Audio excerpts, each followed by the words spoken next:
हरे कृष्ण, एक बहुत बड़ी आइस फैक्ट्री थी, बर्फ की फैक्ट्री थी, वहाँ बड़ी मात्रा में बर्फ बनती थी।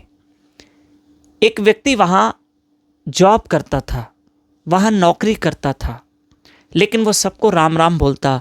उसका एक ये नियम था, यहाँ तक कि वहाँ का जो आइस फैक्ट्री का गार्ड था, वो गार्ड को भी राम राम बोल के अंदर जाता और शाम को काम काज करके लौटता तो उस गार्ड को कहता राम राम।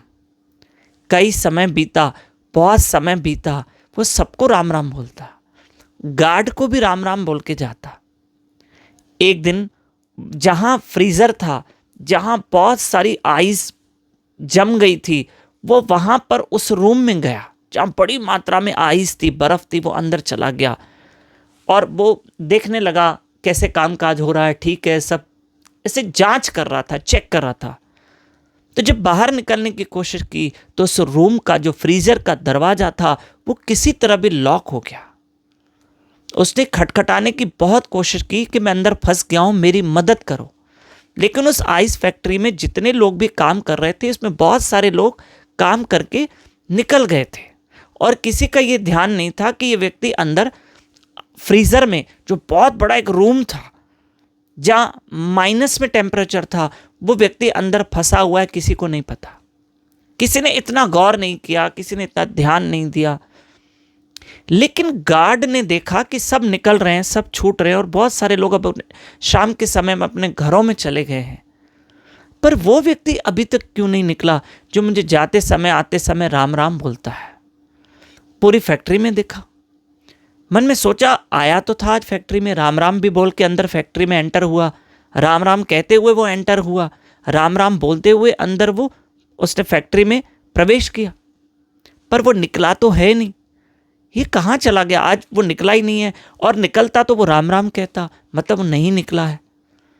उसने बहुत ढूंढा, उस गार्ड ने बहुत ढूंढा और ढूंढते ढूंढते उसने देखा कि कहीं से टक टक की आवाज़ आ रही है।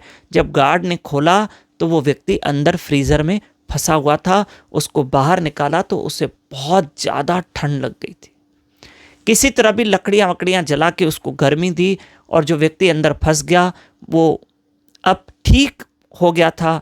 अब वो फिर से फिट एंड फाइन हो गया था, अच्छा हो गया, तंदुरुस्ती यानी उसके अंदर आ गई, ठंड चली गई, सब हो गया। तब उसने कहा गार्ड से, भाई तुम्हें कैसे पता चला कि मैं अंदर हूँ और मैं फंस गया हूँ? किसी ने तो ध्यान दिया नहीं, कई लोग तो चले गए। तब उस गार्ड ने कहा, रोज आप आते जाते मुझे राम राम बोलते हो, आज जब एंटर तो हुए आपने राम राम तो बोला, पर जाते समय मैंने देखा आप कहाँ हो, सब तो निकल गए, ज़्यादातर लोग निकल गए, आप कहाँ हो? और आप निकलते तो मुझे राम राम बोलते। मैंने कहा ये राम राम वाले भाई साहब कहाँ गए?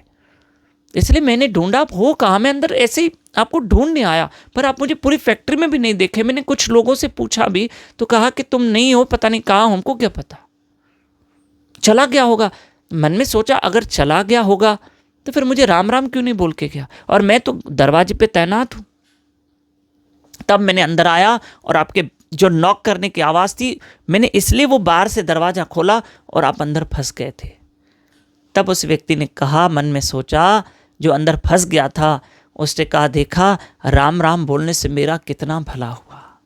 आज मैं इस फ्रीज़र में फंस गया और मैं गार्ड को राम राम बोल के जाता हूँ, राम राम आते जाते कहता हूँ।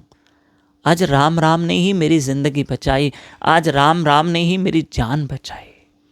मेरे प्रिय बंधुओं, मेरे भाइयों, हम भी राम राम जपने की आदत डालें, एक नियम बनाएं। हम भी इस संसार से बच जाएंगे, क्योंकि हम भी तो इस संसार में फंसे हुए हैं। निकलना है तो राम नाम जपो, हरे कृष्ण कृष्ण कृष्ण हरे हरे, हरे राम राम राम हरे हरे। एक विशेष सूचना, 28-29 नवंबर अर्थात कल, परसों, गुरुवार, शुक्रवार, हम 2 दिन भोपाल शहर में हैं। हमारी 2 दिन की सत्संग है, आप अवश्य पधारिए। हमारी सत्संग है, ध्यान से सुन। ये भोपाल में सत्संग हो रही है, निरंजन धाम निर्मल नर्सरी के पास, संस्कार स्कूल के सामने, संत बाबा हृदयराम नगर, भोपाल, मध्य प्रदेश। सत्संग का समय है दोपहर 12 से 2 बजे, शाम को 6 से 8 बजे। 2 सत्संग हैं एक दिन में और 4 सत्संग हैं टोटल, अर्थात 28-29 नवंबर।